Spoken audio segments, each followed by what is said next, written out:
Ladies and gentlemen, welcome to MetrObelisk Radio. For today's Horror-Thon episode, we are taking a look at a recent slasher movie series called Hatchet. Now, this is different from Sharknado in the sense that these movies were actually independent. These movies were not made by Comcast, NBCUniversal, or the SYFY Network. And this series borrows heavily from the Friday the 13th franchise, and more specifically, that of the Jason Voorhees character. Now, this series is different given that there are only 4 entries in this franchise thus far, versus the 18 Friday the 13th movies. Now, I know, I'm over-exaggerating that number. The real number is actually 11. So, does Hatchet follow the trend of these slasher movie franchises where they're just endless, sequel, or does it successfully buck that trend? But before we get started, remember to follow the blog, MetrObeliskradio.blogspot.com, where you can stay up to date on all MetrObelisk Radio uploads, no matter if they're exclusive to YouTube, BitChute, Library, or whatever platform you are currently watching this on. So with that out of the way, let's get right into the Hatchet franchise.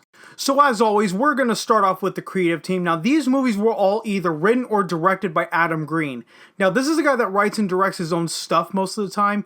The other movies that he's done are Frozen with Kane Hodder, not the Disney musical from 2013 of the same name. He did a segment in Chillerama called The Diary of Anne Frankenstein, a movie called Digging Up the Marrow, and Coffee and Donuts. And Coffee and Donuts was Adam Green's writing and directing debut. Now, according to Adam Green himself, he came up with the story of Hatchet when he was just 8 years old. Now, according to him, his brother showed him Friday the 13th at a very young age, and one summer, he actually went to a summer camp and was told to avoid a certain cabin, otherwise Hatchet Face would, come to get you.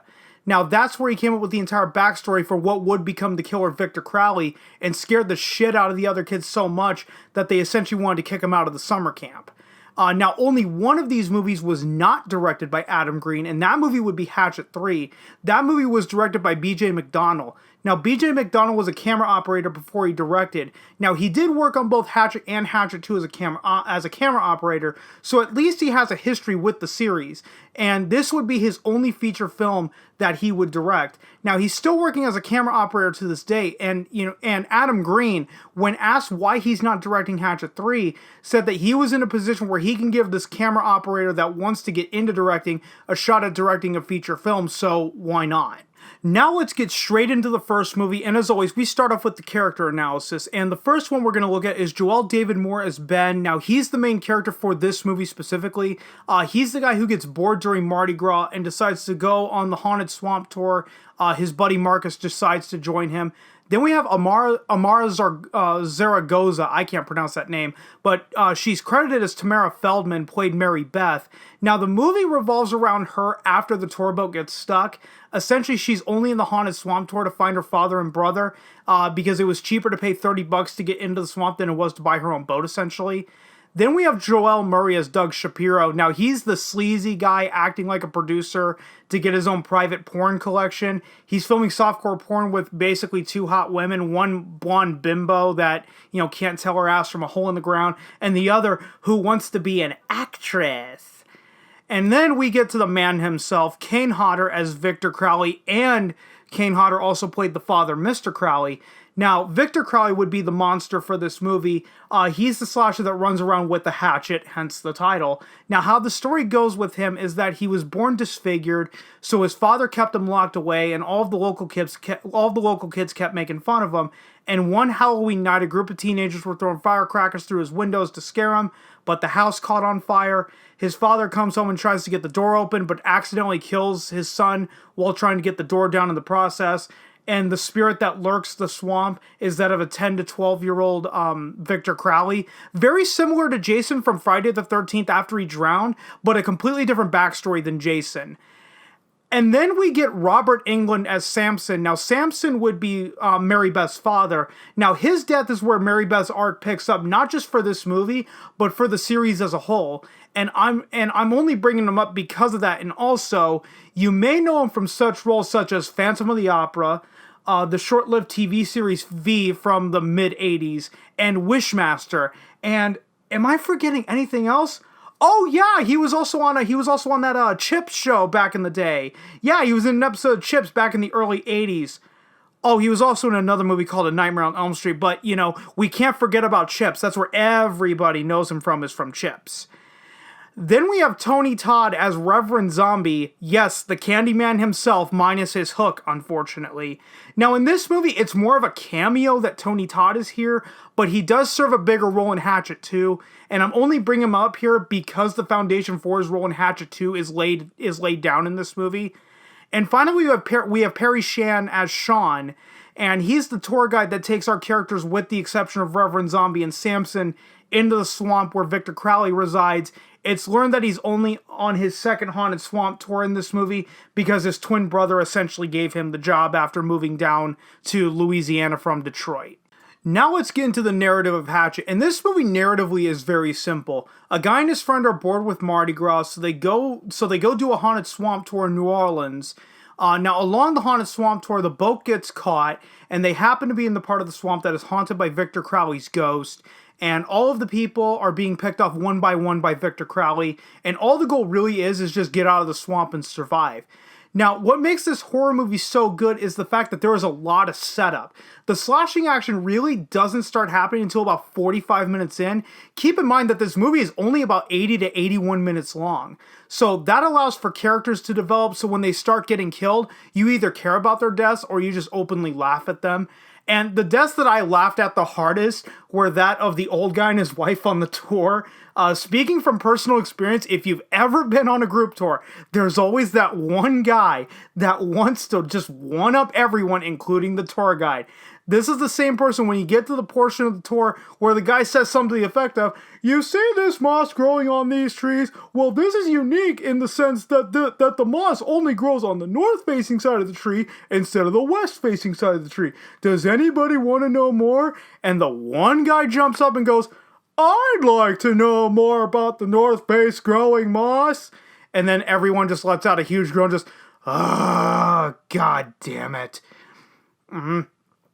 Yeah, everybody else groans because everybody just wants to move on, but it's that one jackass holding up the group. Now, to see those people as the first people to go in the movie, I was screaming, "Oh no, not the poor, innocent, elderly couple," while secretly laughing my ass off at the same time and clapping like a seal. Oh, oh, oh, oh, oh. Because those people had Jesus on their side. And as the one guy was getting hacked by a hatchet and the woman got her jaw ripped open, yeah, those people had Jesus. Jesus was really looking out for them. And I just pissed off all my people, all my religious followers, but fuck you, I don't care. Now, speaking of the deaths in this movie, and not just this movie, but the other movies in this series, they are very brutal. And the one that sticks out in my mind from this one is when one of the girls that was shooting softcore porn, the wannabe actress, just takes a belt sander right to the face. But that's not what kills her. Then Victor Crowley goes and decapitates basically another guy with a shovel that was Sean. But like I said, the actress didn't die. So Victor Crowley picks her up and just impales her on the shovel. And to quote a very famous video game franchise, fatality. Now, this movie does have a very similar ending to Friday the 13th. Victor Crowley pulls Mary Beth out of the boat and into the lake. Now, the ending is different, though, because Victor Crowley uses Ben's arm to pull Mary Beth out of the water, and he and her scream at each other, and the movie just ends right then and there. Now, Hatchet is a pretty decent movie. It came out at a time when horror was really getting looked down upon commercially, and this is really the only new slasher character that's been introduced into horror over the past 15, 20 years. Now, there's probably a couple that I'm missing, but those characters are now the exception, not the rule. Nowadays in horror, we have to make Friday the 13th Part 14 or Halloween 18 instead of making new characters because money. But don't ignore Hatchet. I know that the first movie is very simple, just like Friday the 13th was, just like Halloween was, but the character of Victor Crowley would get expanded upon in the sequels. Now let's get into Hatchet 2, and we're going to start off with the characters once again. So first we have Danielle Harris as Mary Beth. Now obviously this is a recast. Danielle Harris wasn't the original Mary Beth. Now in this movie, she's just being used by Reverend Zombie to go back into the swamp to find the boat that crashed the night before since she was there. She only wants to go back into the swamp to find her father and brother's remains to give them a proper burial, and that's it. And next we have Tony Todd as Reverend Zombie. Now, like I said just a few minutes ago, he takes on a more prominent role in this movie. He wants to go into the swamp to retrieve his boat, obviously. In the first movie, he claims that he doesn't do haunted swamp tours because one guy sued him for negligence because he slipped off the boat after being a dumbass. But it's later revealed that he runs them out of another shop that he secretly owns. Now, he puts together a posse to go into the swamp and get rid of Victor Crowley because it's hurting his bottom line with tourism, and it's also hurting the hunters since they can't go into that swamp legally and hunt all of the gators, so everyone's at least got some skin in the game. Then we have Kane Hodder as Victor Crowley in this movie. Now, the mythology around this character does expand. His father was cheating on his dying wife with the nurse who was taking care of her. Victor Crowley essentially was their bastard child. Now, before Mr. Crowley's wife died, she placed a voodoo curse on him, the nurse, and the unborn bastard child. Like I said, playing into the power of voodoo. Who knew? Who knew? Who what? And I guarantee you none of you know what that's from. And when Victor Crowley was born, his mother died just by taking one look at him. And that's how he was born disfigured. Other than that, he's still the same slasher who roams the swamp with his hatchet searching for his dad. Then we have Tom Holland as Bob, and not the Tom Holland who plays Spider-Man right now. He is the quote-unquote uncle of Mary Beth that accompanies the posse into the swamp, and he's there as more of a protector when Mary Beth wants to find her father and brother and give them a proper burial. And finally, we have Perry Shen as Justin, the twin brother of Sean. If you remember just a few minutes ago, Sean said in the first movie that his twin brother got him the job of leading the haunted swamp tours. In this movie, Justin works for Reverend Zombie, and he just wants to go into the swamp to find his twin brother. Now let's get into Hatchet 2's narrative, and now this movie picks up immediately where the first movie left off. Now, they reshot some of the ending of the first movie to account for the fact that now Danielle Harris is in the role of Mary Beth instead of Tamara Feldman. Now, the same thing happened with Back to the Future Part 2. If you remember in the original in the first Back to the Future movie, Jennifer was played by Claudia Wells, who was a brunette. And in Back to the Future Part 2 and 3, Jennifer was played by Elizabeth Shue, a blonde. So, Back to the Future Part 2 opened with the ending of the first movie, really to address the recasting of Jennifer, and same in this movie, they open with the end of Hatchet to address the recasting of Mary Beth. Now, Mary Beth comes across a guy who pulls her out of the lake, and when she tells him her name, the guy tells her basically, GTFO, get the fuck out, and to find Reverend Zombie to tell her the story. She finds Reverend Zombie, and he tells her that her father was one of the 3 kids who lit the house on fire that night, the night that Victor Crowley was killed. All of the kids denied it at the time, of course. And Mary Beth wants to go back into the swamp to get the remains of her father and brother to give them a proper burial, like I said in the character analysis portion. And Reverend Zombie assembles a posse to go into the swamp as long as she brings her uncle along. Now, later what we find out is her uncle and one other character in the movie, I can't remember his name, there's too many people, were the other 2 kids who were there when the house was lit ablaze. And Reverend Zombie believed that if Victor Crowley kills the other 2 people of that group of 3, since he already killed her father, that the curse would be lifted, since his vengeance would be complete.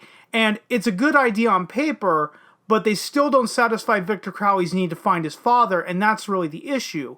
Also, Bob, Mary Beth's quote-unquote uncle, wasn't the uncle who killed Crowley. It was just her father's best friend. The real uncle died of leukemia, so the idea of reversing the curse still backfires. And the deaths in this movie are just as gruesome as they were in the first one. The funniest one is a man and a woman are having sex in the swamp. Victor Crowley comes up and decapitates the man, so his body spurts out with his dinghy still in the woman. The woman then turns around and sees Victor Crowley, so she tries to run, but then takes the hatchet right in the lady's special area and then right to the chest. And that's not the funniest part.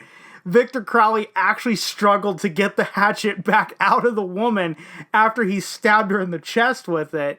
Now, there's another where 2 guys get sawed with a huge chainsaw that you only see loggers carry up in the mountains, so think the people from Axemen. And the belt sander does come back. Now, when the belt sander came in, I was personally cheering for that because that's my favorite death in the first movie. And the movie ends with Mary Beth, quote-unquote, killing Victor Crowley by taking his hatchet and using it against him until you couldn't see his face anymore. And to top it off, she then grabs the shotgun and ends with a "fuck you" before shooting him. Now, this movie does one of the most impossible tasks as a sequel, and that's elevate the original movie. Most times, a sequel drags down the potential of the first movie in any given series, but not this one. The fact that Victor Crowley's mythology was expanded upon in this entry really helped it. And let's be honest, these movies are all about Victor Crowley. Yes, Mary Beth is in them, and she survives the first two movies, but a good slasher movie is going to have you cheer on for the slasher. You want the hatchet-wielding maniac to kill everyone in the movie and leave no one alive to tell the tale. You want to see the blood and guts. You want to see the gruesome deaths. You don't want to see the slasher get killed, because then there can't be any future movies with them in it, and you'll probably cry if that were to happen. Okay, that last part is just me, but still, a good slasher movie will make you cheer on for the knife-wielding maniac and not any of the people running from him. You want those bitches to fucking die. Now let's mosey on along to Hatchet 3, and we're going to obviously start with the characters like we did with the first two movies here. So we'll start off with Danielle Harris as Mary Beth. Now, she's used in this movie more so to kill Victor Crowley. Basically, in order to end the curse, one of the three kids who killed Victor Crowley has to bring Victor Crowley's father with them, and Mary Beth is a descendant of her father, who was one of the three kids who killed Victor Crowley. Then we have Zach Galligan as Sheriff Fowler. Now, he's the main sheriff that leads the investigation into Victor Crowley's swamp after Mary Beth comes into the police station, covered in blood, while holding a shotgun in one hand and the scalp of Victor Crowley in the other. Then we have Caroline Williams as Amanda. Now, she's the blogger, because bloggers were a thing in 2013. That's followed the Victor Crowley myth and helps Mary Beth essentially leave the jail. And she's the one that tells Mary Beth that only she can bring back Victor Crowley's father's ashes and present them to him, effectively killing the curse. And then we have Kane Hodder as Victor Crowley, and not much is really expanded upon here since he was built up in the first two movies.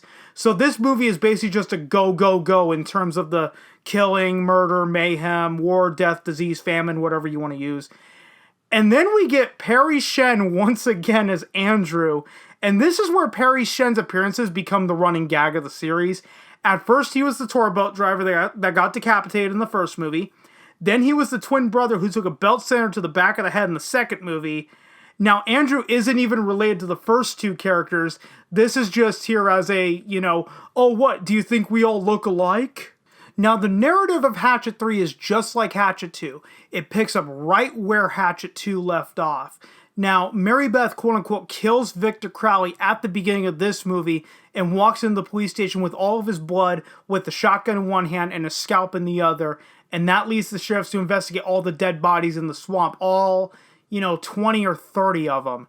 Now, while Mary Beth is sitting in the jail cell, she's visited by the blogger who wants to break the script that Victor Crowley actually exists.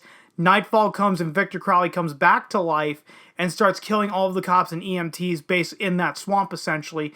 Now, the movie then turns into Mary Beth needing to take the ashes of Victor Crowley's father back to the Victor Crowley to break the curse and save all the cops.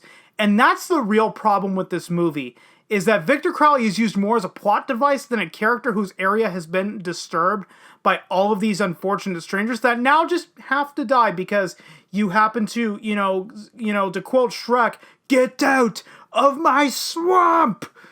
And as a result, none of the kills in this movie are really all that memorable. My favorite weapon of Victor Crowley's, which is the belt sander, does come back, but the kill with the belt sander in this movie isn't as memorable as the actress taking it to the face in the first movie and then having Justin take it to the back of the head in the second movie. No, the kill with the belt sander is, we're going to drag this guy through an open hole and then have the belt sander go through his head and then throw the body back and not even see the decapitation. So it's not even as cool. Now, the one area that I'm going to bring up is when Amanda retrieves the ashes of Victor Crowley's father. They have to go to his great uncle's house to get them. And Victor Crowley's great uncle is played by none other than Sid Haig. Now, Sid Haig has been in a lot of stuff over the years, but most of you probably remember him as Captain Spaulding from House of a Thousand Corpses and Devil's Rejects. Now, at the end, Victor Crowley is quote-unquote dead after his father's ashes get thrown on him, and Mary Beth also dies by being impaled on the tree, and she dies in quotation marks. Don't even get me started on that. Actually, I'm going to get into that in just a few moments. Actually, not even a few moments, just a few minutes. Now, this entry, while not perfect, has a good ending to the Victor Crowley myth. He got his father back, so there was no reason for him to continue his vengeance streak. There was also no reason for Mary Beth to be around any longer, since now she's served her purpose. In the first movie, she just wanted to find her father and brother. Then in the second one, she wants to get their remains and give them a proper burial. Now she has to be the one to end Victor Crowley's vengeance streak. And if the series stopped here, then I feel it would be remembered as a good trilogy of slasher movies that all play into each other. Seriously, if you watch all three movies back to back to back, with no credit sequences, this trilogy is just one large story that takes place over the course of just 3 days. But as we all know, if there's too much money in a horror franchise to be made, and your killer is dead like Jigsaw or Jason Voorhees, then come hell or high water, they will find a way to bring him back to life. Why? Because money talks and bullshit walks. So now we gotta go into the final entry of this franchise for now, because I don't know if they're gonna make any more movies, and that is the movie simply known as Victor Crowley, aka Hatchet 4. And we'll start off with Perry Shen as Andrew. Now, he was the quote-unquote sole survivor from Hatchet 3. In this movie, he wrote a book, but was accused of being the killer at one point. You know, go figure. And he is still being called murderer in the movie. Now, we learned in this movie that he was in a glam metal band called Haddonfield. And that was a very, very nice nod to the Halloween franchise. And for those who don't know, the Halloween movies take place in Haddonfield, Illinois. But I figure the vast majority of you listening to this probably know that, but there's always those one or two that is going to go, "What's the importance of Haddonfield? It's just a random name." Then we move on to Laura Ortiz as Rose. Now, she's a makeup artist who's making a B-movie slasher that's based on Victor Crowley in this movie. And there's nothing really more to this character other than she brings Victor Crowley back to life. And I'll get into that in a minute. Then we have Brian Quinn as Austin. And I'm only bringing up this character because it's Brian Quinn. And most of you might know him from the show Impractical Jokers. He plays a sound guy that's working with the talk show host that happens to be Andrew's ex-wife. And finally, we have Kane Hodder as Victor Crowley, and there's nothing that's added to his character in this movie. He just shows up just to kill more people. Now, Victor Crowley narratively takes place 10 years after the events of Hatchet 3. Andrew has moved on to write a book about the Honey Island Swamp massacres, and during the press tour, he gets an offer to fly back to where the massacres happened, and is told that he will be making $1 million. The plane crashes in the swamp, and Victor Crowley comes for them all. Again. Now, how does Victor Crowley come back to life? Because that's always the secret. Because we saw him die in Hatchet 3. Well, in this movie, there's 3 people wanting to make a mock trailer for a B-movie slasher film based on Victor Crowley. The director of that wants the makeup artist to say the voodoo curse that made Victor Crowley who he was in the first place. So she goes to YouTube, of all places, to learn how to say the phrase. The phone phrase gets repeated enough times to where Victor Crowley is now reborn and is a full-blown killing machine again. So just think, it's like saying Beetlejuice 3 times and he magically reappears. Now, before that happens, Honey Island Swamp has turned itself into a tourist attraction now, complete with Victor Crowley merchandise, run amok. Now, this doesn't surprise me in the world of the movie. I just thought that it was interesting, and now the state of Louisiana has to close the swamp again because Victor Crowley has now come back from the dead. Oopsie. And the kills in this movie aren't really as memorable as they were in the first two. Victor Crowley does bust out his belt sander, but he doesn't use it to kill anyone in the movie. He just uses it to saw his way through the plane. Oh yeah, the vast majority of the characters just stay in the crashed plane the entire time. They're not even running around the swamp trying to get away from the guy most of the time. And it's really sad knowing that my favorite weapon other than his hatchet is that gas-powered belt sander, and he doesn't use it to fuck some bitches up. Now, the movie ends with Andrew and Rose being the only survivors of the night. Now, during a mid-credits scene, because mid-credits scenes are a thing, thanks Marvel, it's revealed that Mary Beth is still alive. Yes, the chick that ended the Victor Crowley curse that got impaled on a tree through her liver still lives. All she does after seeing the news report is run over, grab the shotgun, and yell, "I've been waiting for you, motherfucker!" Now, my primary gripe with this movie is that it really feels pointless. Hatchet 1 and 2 were great. Hatchet 3, while far from perfect, at least ended the story of Victor Crowley. There was no real reason to go back and make a Hatchet 4. Just like I said not that long ago, if there's enough money to be made with a horror franchise, they'll bring the killer back to life come hell or high water. In the Saw movies, the Jigsaw Killer died in Saw 3. But he was brought back in every movie throughout the franchise through the use of flashbacks.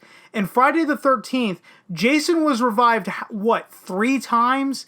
He was killed in part 4, brought back to life in part 6, got killed in part 6, was brought back to life in part 7, and then he was transformed back into the 10-year-old boy before he drowned in part 8. Then he was brought back to life again for Jason Goes to Hell, and then dies again in Jason X as he's being pushed into the atmosphere of that one planet. So, yeah, the problems with this movie are the same problems with the Friday the 13th franchise. At some point, the killer just has to die. But the studio or the filmmakers don't want to do that because the movies are making too much money. What's next? Are we going to see Hatchet 19, the best Hatchet sequel this year? Now, how was this movie series received? This movie series on Rotten Tomatoes, the highest score that a movie got was Victor Crowley, unfortunately, at 67%, and the lowest score goes to Hatchet 2 at 40%. And if we take an average of all the Rotten Tomatoes scores for each movie, we get a series average of 54.75%. And that's not a terrible score for a horror franchise. Now, on Metacritic, I could only find the scores of the first 3 movies and not the 4th one at the time I'm recording this episode. If you find the Metacritic score for Victor Crowley, please leave it in the comments because I am curious to know what it is because I cannot find it for the life of me. So let's still take a look at the average that we get just for the first 3 movies because the first 3 movies are all that fucking matter. The highest score goes to the first movie with the 57, and the lowest goes to the third movie with the 25.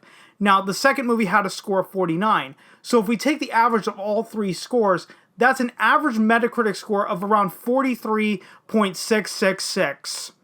I couldn't just say 2/3, I had to go 666. The number of the beast. And on IMDb, all of these movies have a score of either 5.7 out of 10 or 5.5 out of 10. So the average IMDb score would actually be a 5.6. It would be directly in between for the entire Hatchet series on IMDb. Again, not a terrible score for a horror franchise. Now, I did find the reported budgets for most of the movies. The only one I couldn't find was Hatchet 3. The first movie had a reported budget of $1.5 million. The second movie had $800,000, and Victor Crowley, aka Hatchet 4, had only $165,000. Now, I would assume that Hatchet 3 had a budget anywhere between $165,000 and $800,000 if I'm just roughly guesstimating, seeing how the budgets were getting smaller and smaller with each entry in this franchise. Now, the Hatchet series is a good set of slasher movies, and I stand by my statement on Hatchet 4, also known as Victor Crowley, that it was a pointless sequel. The story of Victor Crowley definitively ended with Hatchet 3 along with Mary Beth's. I loved Hatchet 1 and 2, and liked 3 despite that entry being far from perfect. I personally thought that Hatchet was a completely different beast before seeing the 4th movie, and before doing this retrospective, I had actually never seen the 4th movie, and I'll end the episode off with this. The big positive about this series is the movies aren't terribly long. All of the movies range anywhere from 80 to 83 minutes in runtime. So the movies don't overstay their welcome. Now let me get back to my comment on thinking that this series was a different beast. Let's look at the Friday the 13th franchise. That series, if we omit Freddy vs. Jason, has a total of 11 entries with Jason getting killed and being revived at least 3 times. And the more I think about it, I think it's 5 times actually. Now, look at the Halloween franchise. That franchise has a total of 11 movies in that franchise and 4 different timelines.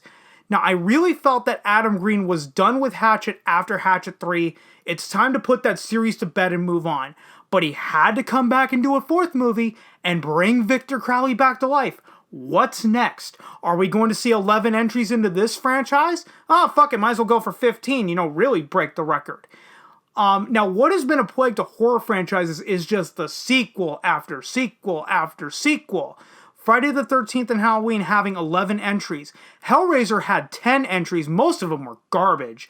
Saw has 8 entries, and I actually like most of the entries in the Saw franchise, so that's definitely the exception for me.